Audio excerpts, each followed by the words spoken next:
Hello and welcome to this week's edition of the Green Wisdom Health Show. I'm Janet Lewis. And I'm Dr. Lewis. And we're here to bring you an exciting show today about hypoglycemia, symptoms of whether you have it. And for those of you that doesn't know what it is, Dr. Lewis is going to explain that and tell you some symptoms. We also have a very special guest with us today. His name is John Smith. Is that an alias? And no, it's not, but you'll never know who he is. So he's going to teach us a little bit about kombucha. And so, Dr. Lewis, would you like to take it and run and tell us about diabetes and kombucha? Well, yeah. There's many reasons to get our blood sugar under control. And if you'll notice, America's getting sicker and sicker all the time. We're gaining weight. We're actually the most obese nation on earth. I saw that on TV the other day. Janet, I've been in Europe a little bit. We've been to China for 10 days, and it's like, yeah, it really is true. Even in polluted China, they're obviously healthier than we are. One of the reasons I would like to talk about blood sugar is just because it's our diet, and people sometimes deny that. Well, you can't get well if you deny, what the problem is. And I'm looking at a book, the other side of Janet's called Cancer is a Fungus. Well, there's a really good study out of Johns Hopkins that talks about how sugar / simple carbohydrates feed yeast, and yeast can go systemic. And they cause all kinds of problems. And I've gone through it personally, and I wish I'd have known then what I know now, because we could have gotten through it in much less than the 6 years that it took. But we're excited because there's a lot of there are a lot of things going on here, and we're beginning to use more and more probiotics that are very, very specifically targeted to different problems. And one of them is a probiotic yeast called Saccharomyces boulardii. You've heard me talk about it before, and we're getting bigger amounts of it. And I think that's real appropriate, because this morning John came by, and he's coming all the way from Elkhart, Texas, which is quite a little jaunt to Longview. Now you're giving away who he is, where he's from. Well, he can take care of himself if you think about his background. But he brought some probiotics. I've always told people, you need to brew your own, and you can take mine. That's really good, but you need to brew your own also. But then people ask me, well, do you brew your own? I said, no, I don't need one more place to be or one more thing to do. I'm too busy as it is. Busy in my head, maybe. But the probiotic yeast is a really, really good thing. And so John has, just by being the really nice guy that he is, he's going to make me go home and brew my own, because he brought me a SCOBY, and he's an ex-law enforcement officer, and I thought he was talking about some kind of wild drug. But I'm going to let him talk about SCOBYs and how to brew it and anything else he wants to talk about. Well, we might need to know what is a SCOBY, because it looked like a tongue when he brought it in here. A cow's tongue. Yeah. Okay, John, it's all yours. Well, first I want to say thanks for inviting me to be on your show. I really appreciate that. And Doc, you just brewing your own kombucha is not that hard. It's not a lot of time consumption. It's a pretty easy thing to do. When Janet said about the SCOBY is actually the actual real name is the symbiotic culture of bacteria and yeast, and it's, I guess you'd say, where the magic happens in the tea that you're fermenting. That's where it all starts, and it's going to grow, and before you know it, you'll be doing this for a while. You'll have more than to do like I do and give to people who want to start doing it for themselves. So very good. So why did you start drinking this or making this? Did you have health issues that might have led to wanting to get better from it, or why did you start drinking it?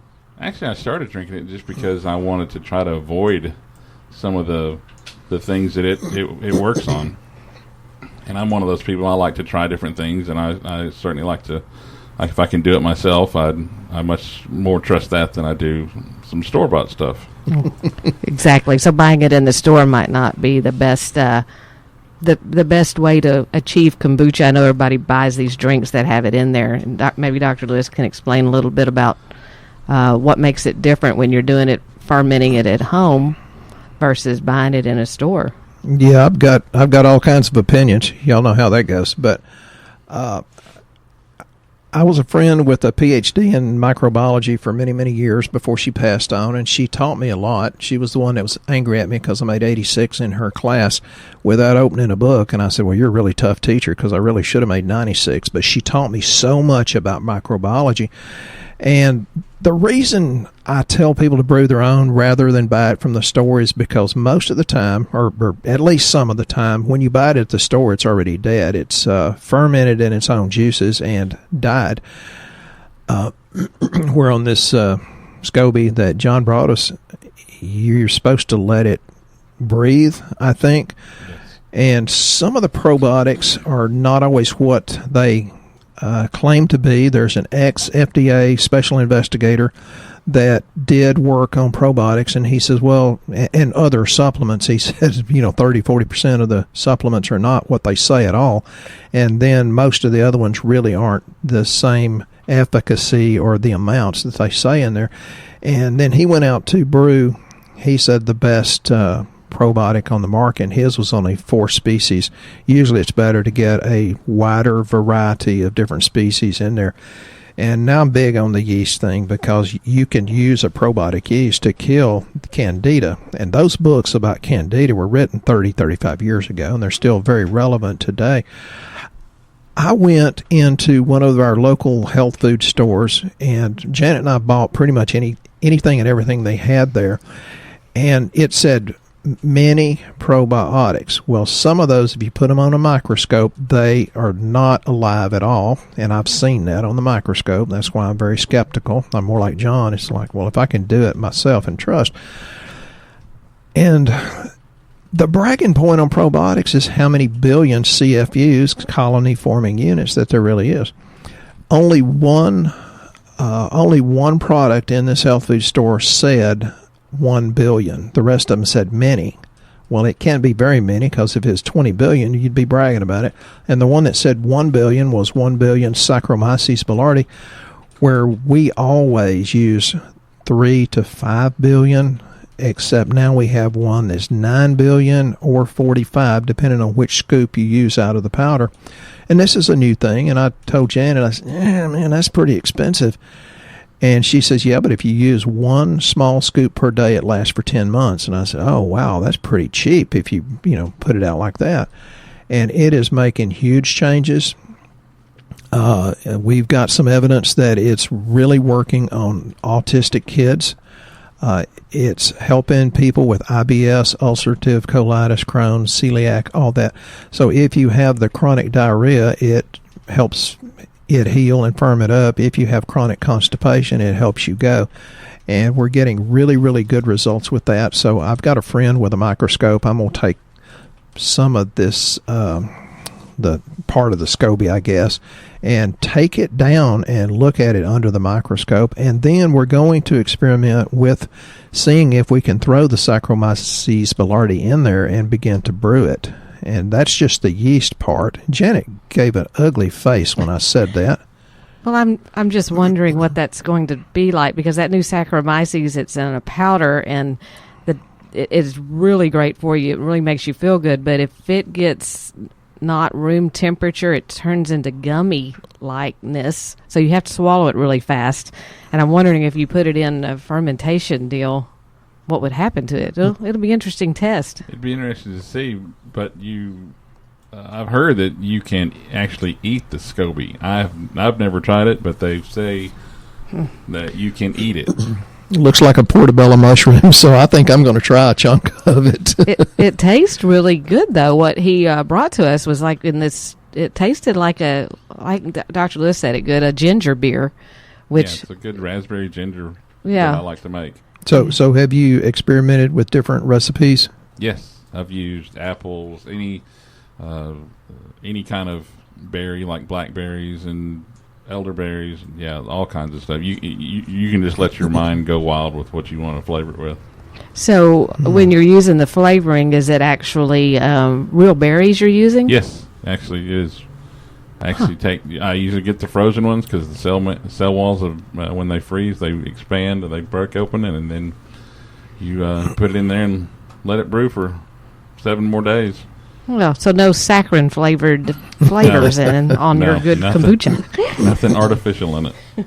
Well, I like the taste of it. It tasted really, really good. But when I have ginger beer, it's usually in a Texas Mule, which is alcoholic. I'm sure that would kill the probiotics. So don't try that, folks. Don't try it at home. But you got We're professionals. the copper cup that it's in, so maybe that offsets it. I'm not sure. Yeah, it really tasted good. So we're going to be experimenting with that. John is an incredibly intelligent guy. He's talking chemistry in there earlier before we got on the show, and it's like, holy cow, he remembers more chemistry than I've forgotten. So I was kind of embarrassed because he knows a lot more about chemistry than I do. But I think doubt that, but. I think that's really true. I surround myself with beauty and brains, so man, I'm blessed right now in this room. Well, back to the show topic, a lot of people in kombucha is a big part of getting well and feeling better and things like that. But a lot of people have pre-diabetic symptoms that they're not even aware that they have. And maybe you've been diagnosed as being a diabetic. Maybe you've been put on the magic pills like metformin and things and other things I won't mention that cure your diabetes, which is not cured, but it looks like that you're doing better on your lab, so people eat whatever they want. And I'd like Dr. Lewis to educate us a little bit about some of the possible things that may be making us diabetic. He had a pretty interesting article about corn causing depression and anxiety in children, and I know corn is a big thing for diabetes as well, is it not? Well, the simple carbohydrates and the sugars. I think anything you do to cure diabetes is going to be good to help alleviate symptoms that could come from that. Of course, we cannot make any claims about nutritional supplements, so be aware there's that FDA disclaimer. But then maybe if Janet wants to, we can delve into a story that's kind of sad.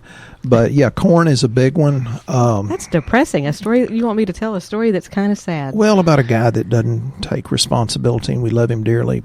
John takes responsibility, yes. And his wife is like, "Oh my God, she actually listens to me. That's awesome." But the thing about it is, diabetes or pre-diabetes or hypoglycemia is kind of the precursor to what you'd call metabolic syndrome or insulin resistance, and that's why we check insulin on your lab, which is very important. And the range usually goes from about 2 to 20 something, depending on the lab.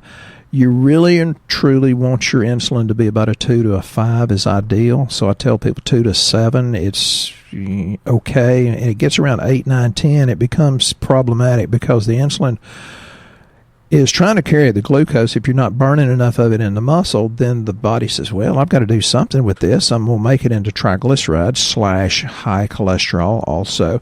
Then I've got to stuff it in your liver, which creates the liver enzymes to go up beyond the ideal 18 to 22. And then you are subject to get non-alcoholic fatty liver disease. And it's getting rampant. We're seeing it in young kids because they're, sucking on those high fructose corn syrup soft drinks.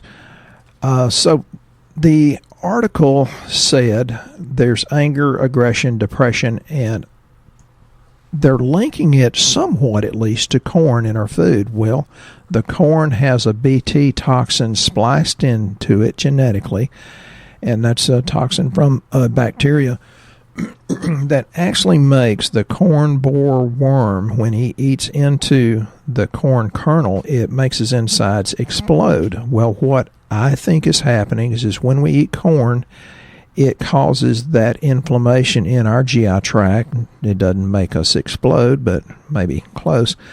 And that creates inflammation because inflammation is always a part of it. So I read this article. Folks, I don't think you can eat without eating corn because it's hidden in all sorts of things. Well, and that's an interesting fact about corn, because most people, when you talk about diabetes, the first thing they tell us, "Oh, I don't eat sugar." They think it's eating cakes and pastas and pies. And when you say corn, people think it's a vegetable, and it's really a grain. Right, and they're going, "Well, I don't eat corn on the cob very often." We also hear that. It's like, well, it's in everything, especially children's cereals. What are you feeding them first thing in the morning before they go to school? Many of those cereals are made out of corn. Yeah, and this article talks about the explosion of autism, and there are a lot of theories. I don't think one theory is correct. I think that's part of the whole issue. The high fructose corn syrup, though, is associated with dietary loss of zinc, and you've heard me talk about that. The less zinc you have, the more you crave sugar, and the more sugar you have, the more it depletes your body of zinc, and it gets to be a vicious cycle. GMO corn, genetically modified organism, is a bad thing, and in this article it said that even the squirrels, the geese, and the deer preferred the non-GMO corn in the field. Is that because they're smarter than we are? Well, there's a difference between intelligence and wisdom.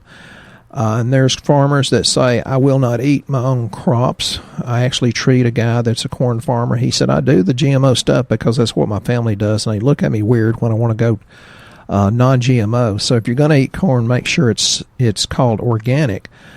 I've done that experiment by putting out different things for the deer and the pigs to eat, and they always go to the better quality stuff, the non-GMO stuff, the stuff that's fertilized with natural fertilizers rather than NPK. So one of the things I want you to understand is it's corn-based food ingredients can be alcohol, acetic acid, which is vinegar. It can be in ascorbic acid, which is vitamin C, and that's why I asked this question of somebody that got me an answer from some of the scientists. Yes, I get a lot of my answers from people more intelligent than me. Artificial flavorings, colorings, aspartame, caramel color, cornmeal, cornstarch, corn syrup, corn solids, dextrin, maltodextrin. You wouldn't necessarily think that's coming from corn. Ethylene. Well, this just tears me up because they use that gas to ripen your fruits like bananas, tomatoes, avocados, etc., etc. The high fructose corn syrup and grits. Well, hey, I love shrimp and grits. Some of them better than others. But you can't do too much of it. And if you're going to buy honey, for goodness sake, get it from your local person, because if you get it in the grocery store, it has an extremely high chance of it being cut with corn syrup and or rice syrup. And so this answer from this scientist basically said, yes, it's in many of your supplements, but it's at a part per million that's so low, even with people that have corn allergies do not have a problem. And they linked it to immunoglobulin E mediated allergy to corn. It usually does not bother them. And so that's just a disclaimer. You do and can have corn products in everything you consume, even some of our products, which all of ours are the best of the best of the best. So, be careful about that. But if you're noticing that your children or grandchildren start getting aggressive, because the GMO corn and other GMOs actually kill the probiotics and mess with the microbiome in your GI tract. And that's why it was perfect that John came here today bringing me that SCOBY. And it was like, oh my God. God orchestrates things all the time. It's just absolutely amazing. So he certainly does our show. Could you tell some of the symptoms of hypoglycemia, for people that don't know what that is, or you're wondering, you haven't been diagnosed as a pre-diabetic or diabetic, but you may have symptoms of hypoglycemia, which leads to diabetes. Do you get hangry? Right. Intense hunger is one of the signs of it. And I'm going to tell you this story about a client that came in here in just a minute, because last week when we talked about doing this show, I was like, I don't really know where to go with this, but then God always brings me someone to kind of help me have a path. So that intense hunger made me think of him. Anxiety is also a sign of hypoglycemia. Sweating, including night sweats. So it might not be hormones, ladies. It could actually be blood sugar. And Dr. Lewis is raising his hand, so I'm going to let him speak. I was in the middle of sipping a cup of coffee, and night sweats, that reminded me. Sometimes, now I'm an emotional eater. I'd rather eat wrong than drink alcohol. But when I eat ice cream, and it's almost always an emotional thing, I have night sweats. And Janet just put it together. I never thought about it. And that's, you get high glucose, then your insulin spikes, and then it goes low, and I wake up with the sheets absolutely soaked. Interesting. Makes sense. It does. feeling dizzy or lightheaded, You can't make blonde jokes. becoming fatigued, trouble sleeping, feeling irritable, headaches, Some of them. Not talking about your spouse now. muscle weakness, or brain fog. And I actually had a lady that wanted to run her husband's lab panel last week because she cares more about his health than he does. We dearly love both of these people, too. They're wonderful, wonderful people. Yes, and so she did. And it came back that his A1C, which is a 3-month average blood sugar, which should optimally be about 5.4 to 5.6, was a 10.2. And at a 6.5 or so, they'll put you on metformin or one of those wonderful drugs to help make your blood sugar better so you don't kill yourself. Well, at a 10, he was still thinking he didn't need any help. His average glucose was 252, if I remember right. It should be about 80 or 90. And so he sent his wife down to talk to us about his lab, not him. And she said, well, I just want you to know he eats right. And I said, well, maybe he needs to start eating wrong because what he's eating isn't working. Bluebell and Snickers, if you're eating correctly, you better go bad. Well, and she talked about, well, he hardly eats at all. You know, doesn't it work if you just don't eat at all? He would just miss entire meals and not eat till nighttime, one meal a day, but he would drink Gatorade type stuff throughout the day.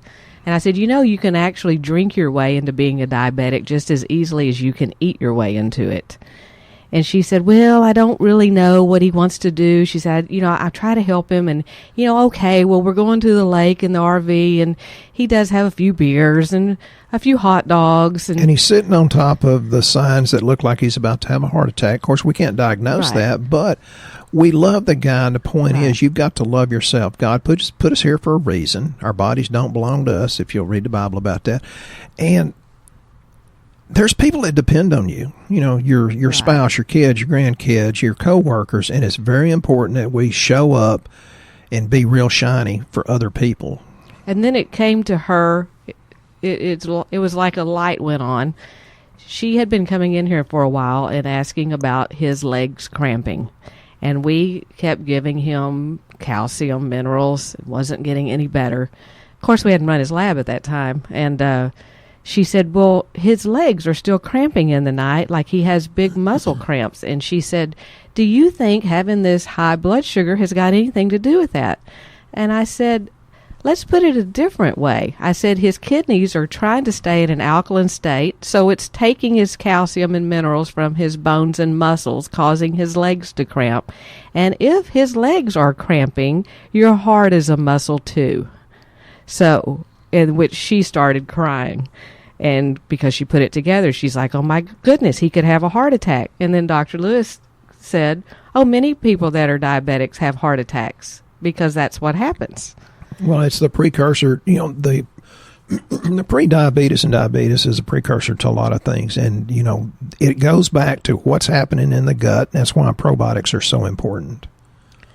And so it was like a light went on for her. And she said, well, you know, he would come down here, but he just feels like y'all are trying to sell him something. And she said, I told him that y'all are the professionals in this business, like you're the professional in your business. And I said, well, there'll be a time when he won't have to come down here at all because he will be so far gone, we won't be able to help him anymore. And that means that either he'll lose his legs to having too high blood sugar. He is a total diabetic now. He could go blind. He could be on dialysis. And when it comes to that point, there's no helping with nutritional supplements. So we're telling you this story to get you to do something now before there's no time left. And only God has the clock on what that time frame is for everyone. You know, he may make it till he's 90 being like that. He may not make it till tomorrow. But God gave us choice too. Right. The thing is, get started. If you have any of these symptoms, you need to get started doing something now that helps your life be better. And we don't mean to talk bad. We do this so we can hopefully give people some encouragement that there are other answers. And it can be as easy as, you know, we've got different products that we have that help your body deal with it because there's an inherent or innate intelligence there. And how cool is it that we can help each other? Because actually John came here today, I think, to encourage me about some other things. I feel like I've known him all my life, and then he brings me some what do you call it, kombucha juice, the SCOBY. And hopefully John's feeling better. Oh, yeah. Much better. Yeah, I don't know if you want to share any of your, just lightly, what was going on with you, any changes that might have been made, where it's not coming from us.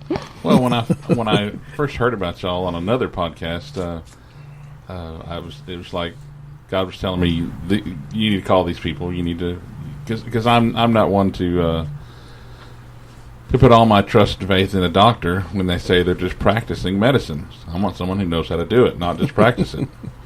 But anyway, I've always leaned towards the more natural side. I believe that God's given us everything that we need in our lives to make us better and to help us stay healthy. So I it's choking Dr. Lewis up over here. He's hearing the story and getting choked up. I'm thinking I might have to do the Heimlich maneuver or something. Hopefully you know that.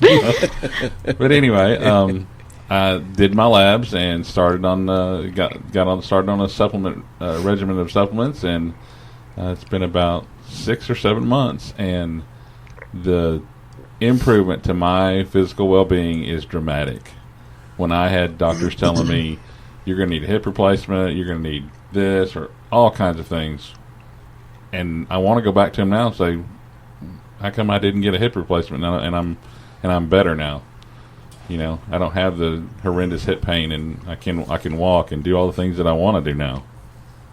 So it added quality to your Very life. much so. And he's uncommonly handsome, so that I'm sure that had nothing to do with the supplements, though. Yeah. It's attitude. Well, good. Well, and that's what we're trying to help you with. We're trying to help give you hope, give you, let you know that there's a life worth living out there. You don't have to live like you are. And I can't tell you one person that's walked in here that's on 1 to 5 to 10 medications that's ever said, hey, the more of these medications they add in, the better I feel. Exactly. Not one. So, you know, if you're hearing this for the first time, which I hope a lot of you are, and we do appreciate the ones that continually listen, go to our website at greenwisdomhealth.com. Start with the health survey, because that's how you get started. Fill that out. It'll recommend you a lab panel. We do lab panel at a very low cost so that we're not guessing.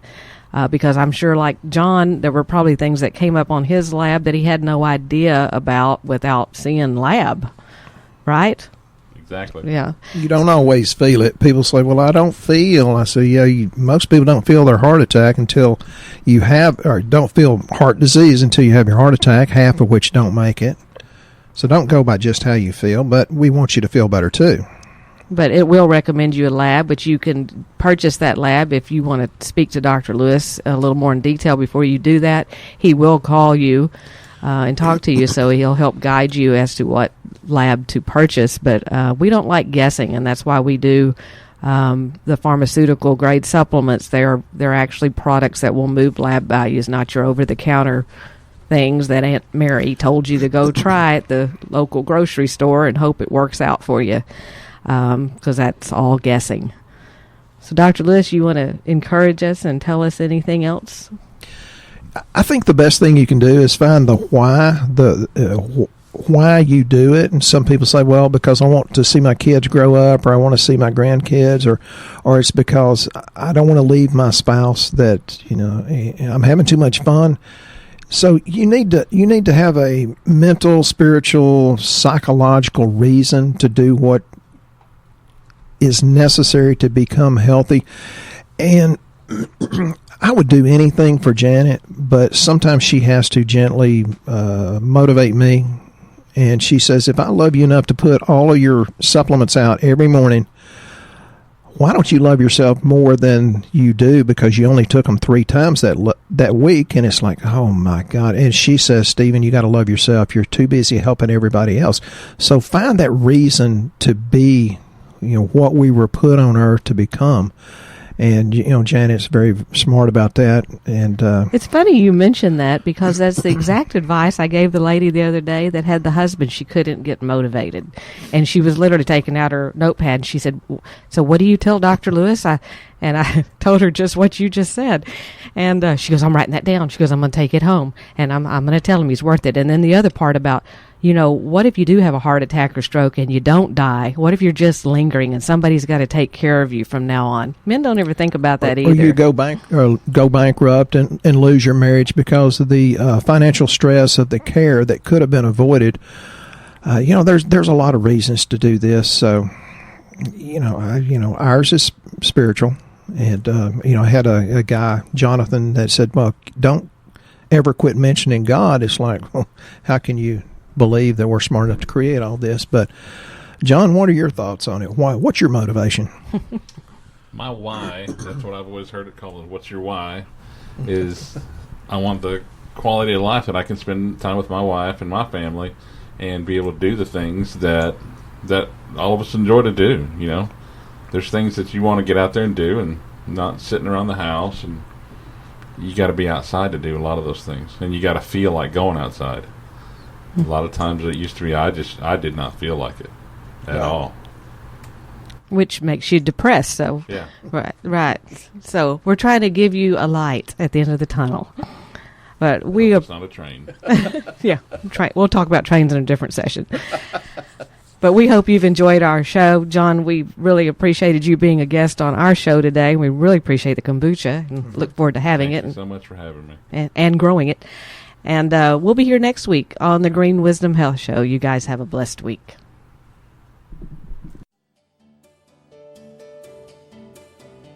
Once again, our show has come to an end, but your hope in your health is only beginning. If you or a loved one are in need of a different outcome and are waiting for a brighter future, take the first step and go to our website and fill out the health survey. Please don't keep us a secret. If you know someone that could benefit from this podcast, please share this show with your friends and family. You are only one step away from a life worth living.